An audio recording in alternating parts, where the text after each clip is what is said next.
السلام علیکم ورحمۃ اللہ وبرکاتہ۔ یوٹیوب کے channel guide to learning English میں آپ کا خیر مقدم ہے۔ بسم اللہ الرحمن الرحیم۔ Lesson number 29 kinds of noun part 1، سبق نمبر 29، اسم کے اقسام، حصہ 1۔ دوستو، پچھلے سبق میں ہم نے پورے پارٹس آف اسپیچ کو سرسری طور پر جانا اور مثالوں سے سمجھا تھا۔ آج سے ہم ان سب کو ایک ایک کر کے تفصیل سے ان کے اقسام کے ساتھ پڑھیں گے۔ سب سے پہلے ہم ناؤن اور اس کی قسموں کے بارے میں پڑھیں گے، پھر آگے بڑھیں گے۔ یہ گرامر کا سبق ہے جو بہت ہی اہم اور زیادہ توجہ کی بھی اس میں ضرورت ہے، لہٰذا ویڈیو کو آخر تک دیکھیں اور سبق کو اچھے سے سمجھنے کی پوری کوشش کریں۔ آگے بڑھنے سے پہلے دوستو، اگر آپ نے ہمارے چینل کو اب تک سبسکرائب نہیں کیا ہے تو کر لیں اور بیل آئیکن میں آل کا بٹن پریس کرنا ہرگز نہ بھولیں تاکہ اس طرح کی ایک ویڈیو بھی آپ سے مس نہ ہو۔ اور اگر آپ ہمارے چینل پر بالکل نئے ہیں اور ترتیب کے ساتھ انگلش سیکھنا چاہتے ہیں تو ہمارے چینل کے پلے لسٹ میں جائیں اور لیسن وائز ویڈیوز کے آپشن میں موجود تمام ویڈیوز کو ایک ایک کر کے دیکھیں اور ان کے مطابق مشق کریں۔ نیز کمیونٹی کے آپشن کو بھی ضرور دیکھیں۔ دوستو، جس طرح اردو اور عربی وغیرہ میں اسم کی کئی اعتبار سے تقسیم ہوتی ہے، کبھی مذکر مؤنث کے اعتبار سے تو کبھی معرفہ نکرہ کے اعتبار سے، اس طرح انگلش میں بھی ناؤن کی کئی اعتبار سے تقسیم ہوتی ہے۔ آج ہم پہلی تقسیم کے بارے میں پڑھیں گے۔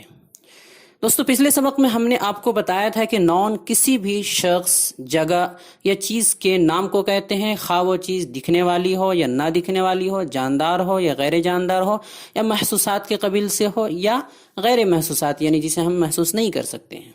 ہر ایک کا جو نام ہوتا ہے وہ نام ہی ناؤن کہلاتا ہے، اسم کہلاتا ہے۔ جیسے ہم مثال دیکھتے ہیں، حامد یہ ایک شخص کا نام ہے، یہ ناؤن ہوگا، اسم کہلائے گا۔ اسکول یہ ایک جگہ کا نام ہے، اسکول، تو یہ بھی ایک ناؤن کہلائے گا۔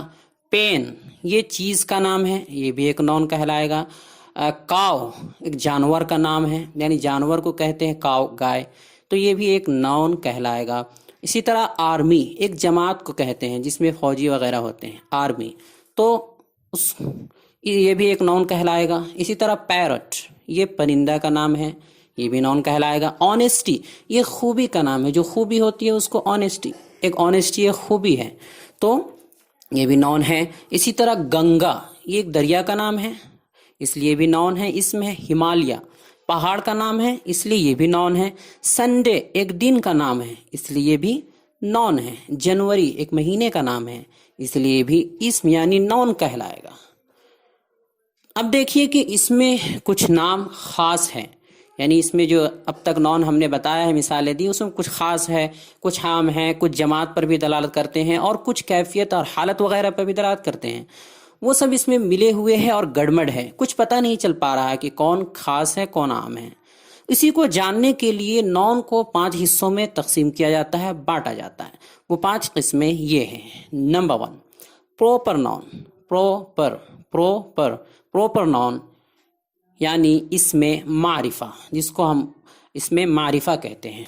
Number 2 common noun, common noun, اس میں نکیرہ۔ نمبر 3 مٹیریل ناؤن یعنی اس میں جنس یا اس میں مادہ۔ نمبر 4 کلیکٹیو ناؤن یعنی اس میں جمع۔ نمبر 5 ایبسٹریکٹ ناؤن یعنی اس میں کیفیت۔ آئیے سب کی تعریف مثالوں سے سمجھتے ہیں۔ نمبر 1 یعنی پہلا جو پراپر ناؤن ہے، یعنی اس میں معرفہ کسے کہتے ہیں؟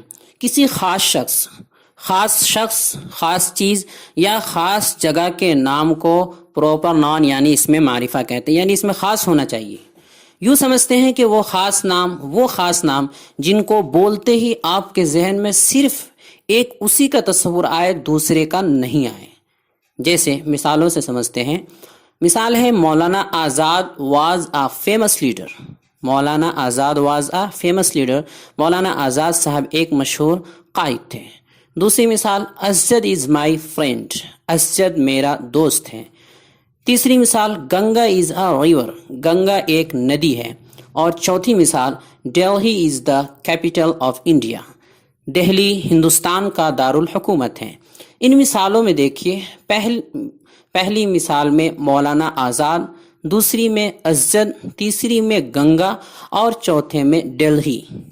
یہ سب اسم معرفہ یعنی پراپر نون ہے، اس لیے کہ یہ خاص شخص، جگہ اور چیز کا نام ہے۔ مولانا آزاد ایک خاص شخص کا نام ہے، ازد ایک خاص شخص کا نام ہے۔ ازد بولیں گے تو ایک جو آپ کا دوست ہے وہی سامنے آئے گا، اسی کا نام تصور ذہن میں آئے گا۔ گنگا صرف ایک ہے، صرف ایک کا تصور آئے گا۔ اسی طرح دلہی ایک ہے، اس کو بولتے ہی صرف ایک کا تصور آپ کے ذہن میں آتا ہے، لہٰذا یہ اس میں معرفہ ہے چونکہ یہ خاص ہے۔ آپ کے ذہن میں ان سب کو بولتے ہی 10-12 شخص یا 10-12 جگہ کا تصور نہیں آیا، بلکہ صرف ایک شخص یا ایک جگہ کا تصور آیا، اس لیے اسے پراپر نون یعنی اس میں معرفہ کہتے ہیں۔ نوٹ نمبر 1، اس میں معرفہ یعنی پراپر نون کا پہلا لیٹر، جو پہلا لیٹر ہوتا ہے، پہلا حرف ہوتا ہے، وہ پہلا لیٹر ہوتا ہے، وہ ہمیشہ کیپٹل یعنی بڑا ہوتا ہے۔ جیسے دلہی دیکھیے شروع میں ڈی کیپٹل ہے، احمد میں اے، گنگا میں دیکھیے اے جی، یہ کیپٹل ہے۔ اسی طرح پارکر پین، یہ ایک مشہور پین ہے، تو اس میں بھی دیکھیے پی بڑا ہے۔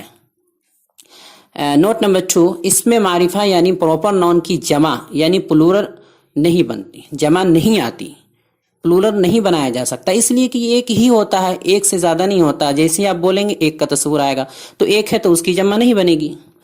نوٹ نمبر 3، اس میں معرفہ یعنی پراپر نون سے پہلے اے، این یا دا کا استعمال نہیں ہوتا ہے۔ دا کا استعمال کسی چیز کو خاص کرنے کے لیے ہوتا ہے، یہ پہلے سے خاص ہے۔ اے، این کا استعمال جو ہے وہ نکرہ بنانے کے لیے، اور یہ نکرہ ہے نہیں، اس لیے کہ یہ پہلے سے خاص ہے، اب اس کی ضرورت نہیں ہے۔ آئیے آگے بڑھتے ہیں۔ نمبر 2، کامن نون یعنی اس میں نکرہ۔ ہم نے اس میں معرفہ پڑھا، اب اس میں نکرہ۔ اس میں نکرہ کیا ہے؟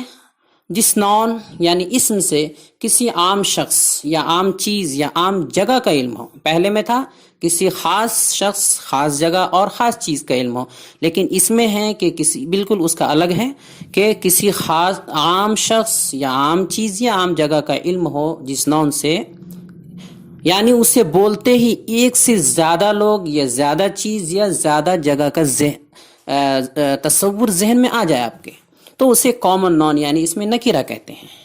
جیسے مثال سے سمجھتے ہیں، Saqib is a teacher, Saqib is a teacher, Saqib ایک استاذ یعنی معلم ہے۔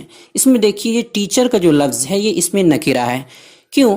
اس لیے کہ یہ عام ہے، ہر پڑھانے والے کو ٹیچر کہا جاتا ہے، جتنے بھی لوگ پڑھاتے ہیں ان کو ٹیچر کہا جاتا ہے، اور جب ہم ٹیچر کا لفظ بولتے ہیں تو دنیا کے جتنے سارے پڑھانے والے ہیں وہ ٹیچر ہیں، سب ذہن میں آ جاتے ہیں، تو یہ عام ہوا۔ اسی طرح دوسری مثال دیکھیں، Mumbai is an expensive city, Mumbai ایک مہنگا شہر ہے، ممبئی ایک مہنگا شہر ہے۔ اس میں دیکھیے جو لفظ سٹی ہے وہ اس میں نکرہ ہے، اس لیے کہ یہ لفظ عام ہے۔ ممبئی میں بھی سٹی، ممبئی بھی ایک سٹی ہے، اور دہلی بھی ایک، جو دلی ہے وہ بھی ایک سٹی ہے، کولکاتہ بھی ایک سٹی ہے، تو بہت سارے سٹی ہے، بہت سارے شہر ہیں۔ اس لفظ کو بولتے ہی دنیا کے جتنے سارے شہر ہیں، جتنی ساری سٹیاں ہیں، سٹیز ہیں، وہ سب ذہن میں آ جاتے ہیں۔ اس لیے یہ لفظ جو ہے وہ کامن نون ہے، یعنی سٹی کامن نون ہوگا۔ تیسری مثال دیکھیے، a lion is an animal، a lion is an animal، شیر ایک جانور ہے۔ اس میں اینیمل اس میں نکرہ ہے یعنی کامن نون ہے، کیوں؟ کیونکہ یہ عام ہے۔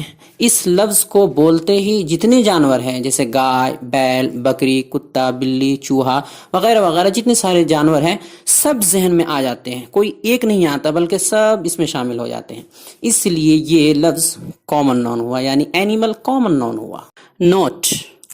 نوٹ نمبر 1، کامن نون یعنی اس میں نکرہ کا پہلا حرف یعنی پہلا لیٹر کیپٹل یعنی بڑا نہیں ہوتا۔ اس میں معرفہ میں تھا کہ وہاں بڑا ہوتا ہے پراپر نون میں، لیکن اس میں پہلا لیٹر بڑا نہیں ہوتا بلکہ اسمال لکھا جاتا ہے۔ نوٹ نمبر 2، اس میں نکرہ یعنی کامن نون کی جمع بن جاتی ہے، چونکہ اس میں کئی سارے لوگ ذہن میں آتے ہیں، کئی سارے ہوتے ہیں، اس لیے اس کی جمع بن جاتی ہے۔ آگے بڑھتے ہیں۔ نمبر 3، مٹیریل نون یعنی اس میں جنس یا اس میں مادہ۔ اس میں جنس یا اس میں مادہ یعنی مٹیریل نون کسے کہتے ہیں؟ جس نون سے کسی ایسے مادے کا علم ہو، ایسے مادے کا علم ہو جس سے کچھ بن سکے، یعنی کوئی دوسری چیز بن سکے۔ جس نون سے کسی ایسے مادے کا علم ہو جس سے کچھ یعنی کوئی چیز بن سکے اسے مٹیریل نون یعنی اس میں جنس یا اس میں مادہ کہتے ہیں. جیسے اسے مثال سے سمجھتے ہیں. مثال ہے gold is yellow. Gold is yellow. یہ سونا پیلا یعنی زرد ہوتا ہے، یہ زرد ہے. اس میں دیکھیے لفظ گولڈ یہ اس میں مادہ یعنی مٹیریل ہے. کیوں؟ اس لیے کہ یہ وہ مادہ ہے، گولڈ وہ مادہ ہے جس سے دوسری چیز یعنی زیور وغیرہ بن سکتے ہیں. دوسری چیزیں سونے سے بنتی ہیں، لہٰذا یہ میٹیریل نون ہوا. دوسری مثال ہے this table is made of wood. This table is made of wood. یہ ٹیبل لکڑی کا ہے یعنی یہ ٹیبل لکڑی سے بنا ہے. تو اس مثال میں دیکھیے ووڈ یہ میٹیریل نون ہے. ووڈ میٹیریل نون ہے. کیوں؟ اس لیے کہ یہ ووڈ یعنی لکڑی ایسا مادہ ہے جس سے لکڑی کے دوسرے سامان کرسی، فرنیچر، بیڈ وغیرہ بن سکتے ہیں. تیسری مثال ہے دس گلاس از وائٹ. یہ گلاس سفید ہے. اس میں جو لفظ گلاس ہے وہ میٹیریل نون ہے. کیوں؟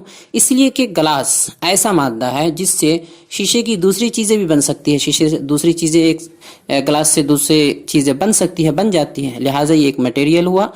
میٹیریل نون میں اس کا شمار ہوتا ہے. یہ مکمل 3 قسمیں ہوئی ہے. بقیہ 2 قسمیں اگلے پارٹ میں تفصیل سے آئیں گی. آج کے سوالات. سوال نمبر 1. پہلا سوال ہے کہ اس میں نون، اسم یعنی نون کی تمام قسموں کو تلفظ اور ترجمے کے ساتھ زبانی یاد کیجیے. اگر ممکن ہو تو آڈیو بھی سینڈ کیجیے. نمبر 2 یعنی سوال نمبر 2. ان الفاظ میں کون اس میں معرفہ اور کون اس میں نکرہ ہے بتائیے. الفاظ یہ ہیں. الفاظ ہے انس، بوائے، خالد، ممبئی، مین، گرل، امریکہ، لندن، اسکول، مدرسہ. یہ 10 الفاظ ہیں. ان میں بتائیے کہ کون معرفہ ہے اور کون اس میں نکرہ ہے. یہ آپ اسی وقت بتا سکتے ہیں جب سبق کو آپ اچھے سے سمجھیں گے. Daily use sentences and phrases, یومیہ جملے اور فقرے. جملہ ہے follow my advice. Follow my advice. Follow my advice. میرا کہا مانو. See your fault. اپنی غلطی دیکھو. It's very far. یہ بہت دور ہے. I deserve success. مجھے کامیابی ملنی چاہیے یعنی میں کامیابی کا مستحق ہوں. او آئی سی. اچھا تو یہ بات ہے. او آئی سی. اس کو اسپیڈ میں بولتے ہیں او آئی سی. اچھا تو یہ بات ہے. You are good. تم اچھے ہو. may I go. کیا میں جاؤں. Don't waste it. برباد مت کرو. Good idea. اچھا خیال. It's impossible. یہ ناممکن ہے. Don't curse me. مجھے تانا مت دو. Any problem. کوئی پریشانی یا کوئی دقت. Wait here. یہاں انتظار کرو. Let him go. اسے جانے دو. Come forward. آگے آؤ. It's a miracle. یہ تو کمال ہے. Let's see. چلو دیکھیں. کم along with me. میرے ساتھ آؤ. تو دوستو ہماری یہ کوشش کیسی لگی، انگریزی پڑھانے کا یہ طریقہ کیسا لگا، اب تک کے اسباق کیسے رہیں، ہمارا یہ چینل آپ کے لیے کس حد تک مفید اور معاون ثابت ہوا، کمنٹ باکس میں ضرور تبصرہ کریں اور ہمارے چینل کو لائک کریں، سبسکرائب کریں اور زیادہ سے زیادہ شیئر کریں. السلام علیکم ورحمۃ اللہ وبرکاتہ.